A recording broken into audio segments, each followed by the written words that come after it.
Good morning student. आज के इस लेक्चर में हम लोग थ्योरी ऑफ इवोल्यूशन को आगे बढ़ाते हुए कुछ इम्पॉर्टेंट टॉपिक के बारे में पढ़ेंगे। ठीक है, तो आज का मेरा टॉपिक है लैमार्किज्म, और you can say Lamarck theory. ठीक है, क्या कह सकते हैं इसको? लैमार्किज्म या लैमार्क थ्योरी। अब इसके अलग अलग नाम भी हैं, इस नाम को याद रखना है, इसके अलग अलग नाम भी हैं। जैसे इसका नाम है theory of inheritance of acquired character.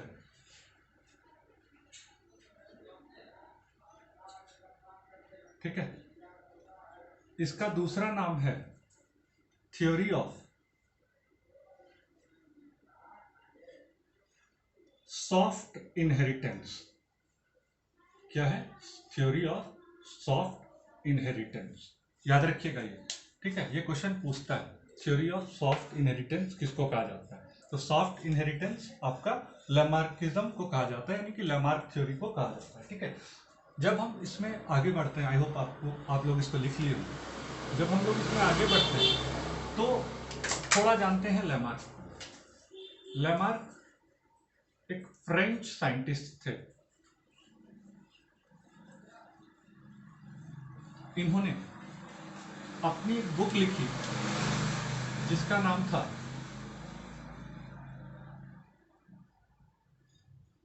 Philosophy zoologic. 1809 इन्होंने अपनी एक बुक लिखी फिलॉसफिक जूलॉजी 1809 में, जिसमें इन्होंने first time theory of evolution का डिस्कशन किया था। तो इनको ये भी कहा जाता है he was the first biologist to discuss the theory of evolution. ठीक है, ये पहले ऐसे बायोलॉजिस्ट थे जिन्होंने थ्योरी ऑफ इवोल्यूशन पे डिस्कशन किया। आप इन पॉइंट्स को अपनी कॉपी में, अपने नोटबुक में अलग अलग करके नोट डाउन कर लें। ठीक है, आगे बढ़ते हैं इसमें हम लोग। अब इनकी थ्योरी क्या थी? इनकी थ्योरी ये थी कि अगर कोई ऑर्गेनिज्म अपने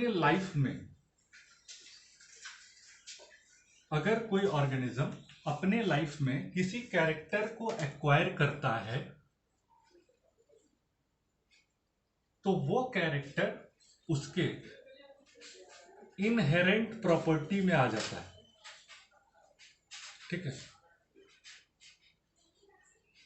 मतलब वो फाइनल कैरेक्टर हो जाता है। इसके एग्जाम्पल को लेकर के हम लोग पढ़ते आ रहे थे, जो 10th में भी पढ़े थे लैमार्क में, जिराफ वाला एग्जाम्पल था। ठीक है, तो वो अब इतना सिंपल नहीं है। जिराफ वाला एग्जाम्पल थोड़ा मतलब एक है वही चीज। ठीक है, लेकिन चूंकि अब हम लोग 12th में इसको पढ़ रहे हैं तो थोड़ा एडवांस तरीका में पढ़ना होगा। क्या है भाई? एक्वायर वर्ड को याद रखना होगा कि जो कैरेक्टर आप अपने लाइफ में, यानी जो कैरेक्टर कोई भी ऑर्गेनिज्म अपने लाइफ में एक्वायर करता है, वो कैरेक्टर उसके इनहेरेंट प्रॉपर्टी का हिस्सा हो जाता है, यानी कि वो अब आगे उसके जनरेशन में लगातार पास होता चला जाएगा। ठीक है, तो अब इसमें क्या है, इस थ्योरी में दो वर्ड को यूज किया जाए। ठीक है, दो वर्ड क्या है भाई? एक यूज ऑफ ऑर्गन और दूसरा डिस यूज ऑफ ऑर्गन। दोनों पॉइंट आपको याद रखने हैं लैमार्क थ्योरी। ठीक है, दोनों पॉइंट इंपॉर्टेंट है, लेकिन आपको अपना आंसर सिर्फ एक से ही मिलेगा। इस दोनों पर बात किया था। ठीक है, अब क्या कहा कि अगर किसी ऑर्गन का यूज नहीं होता है तो वो ऑर्गन बाय डिफॉल्ट खत्म हो जाता है, लेकिन अगर किसी ऑर्गन का यूज होता है तो वो ऑर्गन आपके लाइफ में और उस स्पीसीज में परसिस्ट करता चला जाता है, वो इनहेरिटेबल कैरेक्टर बन जाता है। ठीक है, याद रखिएगा। यूज ऑफ ऑर्गन, जैसे जैसे यूज ऑफ ऑर्गन बढ़ता चला जाता है, यानी किसी ऑर्गन का अगर यूज होता है तो वो ऑर्गन आपके लाइफ का पार्ट हो जाता है। वो ऑर्गन आपके अंदर और आपके स्पीसीज में, जो आपके स्पीसीज जो आगे बढ़ने वाले हैं उसमें वो इनहेरिट करता चला जाता है। ठीक है, तो ये है आपका use and disuse of organ. ठीक है, तो इस चीज को आप ध्यान रखिएगा और अभी इसको आप नोट डाउन कर लीजिए, फिर हम आपसे आगे थोड़ा डिस्कशन करेंगे।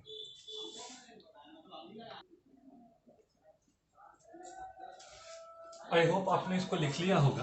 अब देखिए क्या है यहाँ टेक्निकल टर्म क्या है, कि टेक्निकल टर्म ऐसे अंडरस्टैंडिंग के लिए तो आप सीधा ये कहते हैं कि एक जिराफ था, उसको खाना ऊपर में मिलता था, उस वजह से उसका नेक जो है वो एलोंगेटेड हो गया और वो उसका यूज के कारण उसका नेक एलोंगेटेड हो गया। ठीक है, लेकिन यहाँ पर कुछ कुछ छोटे छोटे टर्म्स हैं जिसको आपको याद रखना होगा। वो क्या है कि अगर आप किसी ऑर्गन को यूज कर रहे हैं, यूज ऑफ ऑर्गन, ठीक है, वो ऑर्गन मॉडिफाई होगा। जिस ऑर्गन को आप यूज कर रहे हैं वो ऑर्गन आपका क्या होगा, मॉडिफाई होगा, यानी कि मॉडिफिकेशन होगा, उस ऑर्गन में चेंज आएगा।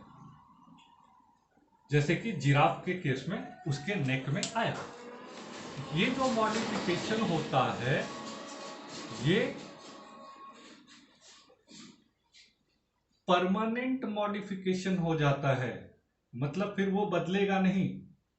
ठीक है, ये परमानेंट मॉडिफिकेशन हो जाता है।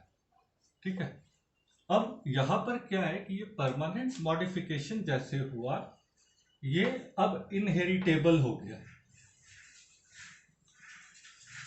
यानी कि जैसे ही अब कोई ऐसे ऑर्गेनिज्म जिसमें मॉडिफिकेशन हो चुका है वो रिप्रोड्यूस करेंगे तो वो मॉडिफिकेशन पास डाउन करेगा, यानी कि उनके डिसेंडेंट्स में आगे बढ़ता चला जाएगा, यानी उनके जो बच्चे होंगे उसमें वो मॉडिफिकेशन जाएगा, वो चेंजेस उनसे उनके बच्चों में भी जाएगा। ठीक है, अब क्या है, धीरे धीरे करके वो मॉडिफिकेशन एक्यूमुलेट करेगा। क्या होगा, एक्यूमुलेट करेगा। आई होप ये दिखाई दे रहा होगा आप लोगों को, एक्यूमुलेट करेगा। ध्यान से सुनिएगा, यूज ऑफ ऑर्गन, मॉडिफिकेशन। ये मॉडिफिकेशन कैसा है, परमानेंट मॉडिफिकेशन है। ठीक है, ये पहला, दूसरा, तीसरा और चौथा। तो पहला क्या है आपका यूज ऑफ ऑर्गन, दूसरा क्या है मॉडिफिकेशन, तीसरा क्या है इनहेरिटेबल है वो मॉडिफिकेशन, चौथा क्या है वो एक्यूमुलेट करेगा।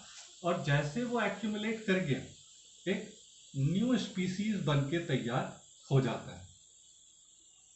तो ये है आपका overall Lamarck theory. Lamarck theory के हालांकि बहुत सारे ड्रॉबैक भी आए, आपके इस ड्रॉबैक के बारे में डिस्कशन तो हम लोग यहाँ अभी नहीं करेंगे, लेकिन बेसिकली आपको यहाँ पर मेरा क्या समझाना था कि लेमार्क थ्योरी क्या है। तो अगर आपसे ये पूछा जाए कि लेमार्क थ्योरी के थ्रू कोई न्यू स्पीसीज बनता है या नहीं बनता है, तो हाँ बनता है। ठीक है, दूसरा कि use and disuse of organ से जीन में भी चेंजेस आते हैं और वो इनहेरिटेबल होते हैं, वो धीरे धीरे एक्यूमुलेट भी करते हैं। ठीक है, तो आप इन पॉइंट्स को अपनी कॉपी में ऐसे ही सीक्वेंस बना करके जरूर से लिख लें। ठीक है, तीसरा जो लास्ट में ये कहना चाहूंगा मैं आप लोगों को वो ये है कि मैं अलग अलग वीडियो सीरीज आप लोगों के लिए लगातार बना रहा हूँ, चाहे नीट के एस्पिरेंट्स हों या फिर 12th के बच्चे हों या फिर ग्रेजुएशन के बच्चे हों। मैक्सिमम लाइक कीजिए, चैनल को सब्सक्राइब कीजिए। अगर आप लाइक नहीं करते हैं तो मतलब वो वीडियो है वो ट्रिप करता चला जाता है, तो ट्रिप करने से क्या होता है, थोड़ी परेशानी होती है। मैं कोशिश कर रहा हूँ कि मैं YouTube पर लाइव क्लास दे सकूँ आप लोगों को, उसके लिए मुझे सब्सक्राइबर की आवश्यकता पड़ेगी। तो आप अपना व्यूज बनाएं, वीडियो को पूरा देखें। छोटे वीडियोज रहते हैं, 10 मिनट 5 मिनट ऐसे वीडियो रहते हैं, आप उसको पूरा देखें और चैनल को मैक्सिमम सब्सक्राइब करें। ठीक है, तो that's all for the day, thank you.